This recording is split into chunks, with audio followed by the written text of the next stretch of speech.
To get started, tell me a little bit about your character, Biggie, and what drew you to this role.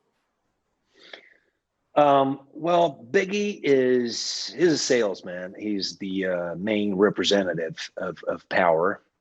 I would say he's a visionary. Is very confident in his vision. He wants to take the product all over the world. Very confident, smooth salesman. But underneath that character that he built for himself to seduce people, I think he's a very insecure person.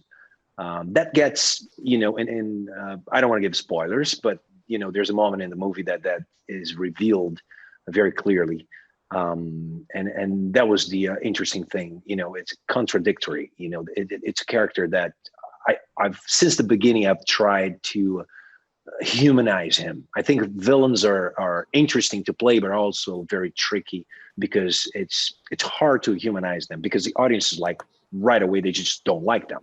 They say this is a bad guy, I don't like him. So my job and my challenge as an actor is to try to at least make people understand who he is as a person. It's not a villain or a bad guy or a good guy.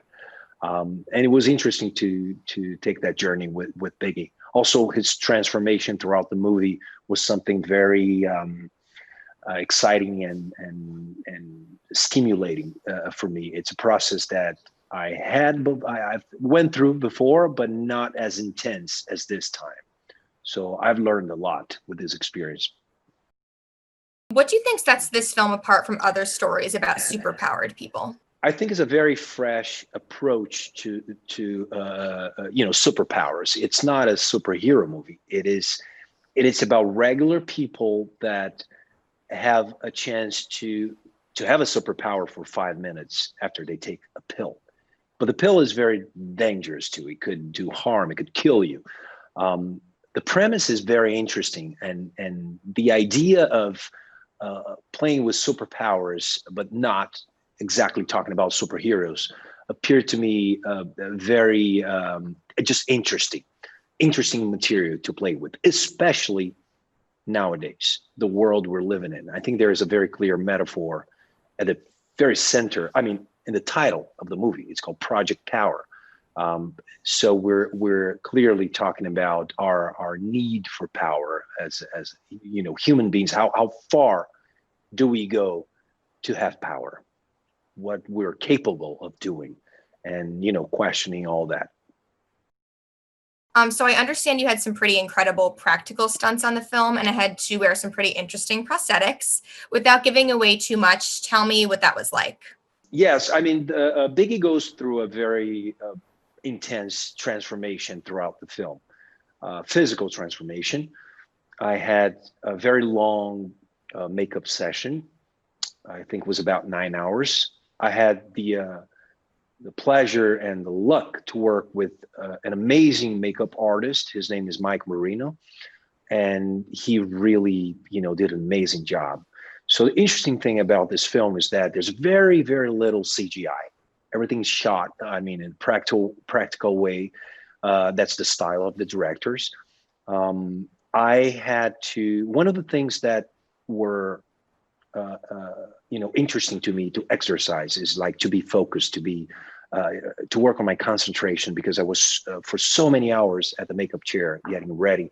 And then I had to incorporate, that the prosthetics, and it, it was a lot. And I just had to make that new, no spoilers, but I had to adjust myself and incorporate, that external, thing, and become one thing and create the character. So it was amazing. It was a great experience, and I would say that I've never done anything like that before. What was it like working with Henry and Rel? Those boys, Henry and Rel are the best. I remember the very first call I had with them after I read the script. We got on the phone. It was a Skype, and I just liked them right away. We started to talk about the movie, and the first thing they said was, "What do you have to say about this character? Do you have any ideas, any suggestions?" And I'm like, I like these guys. They're already open like that, you know. They wanted to collaborate, and it's great to be able to work like that. You know, I truly believe in collaboration, and I think that this process, the reason that I believe the movie came out, you know, it turned out to be really, really great, and I'm very proud of it.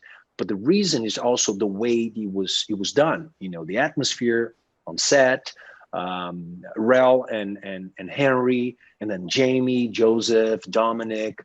Um, it was so relaxed, you know, on set. It was such a great environment that we were improvising. It was just you know, a very creative environment, and that's all we want as artists. If we have that environment, it shows.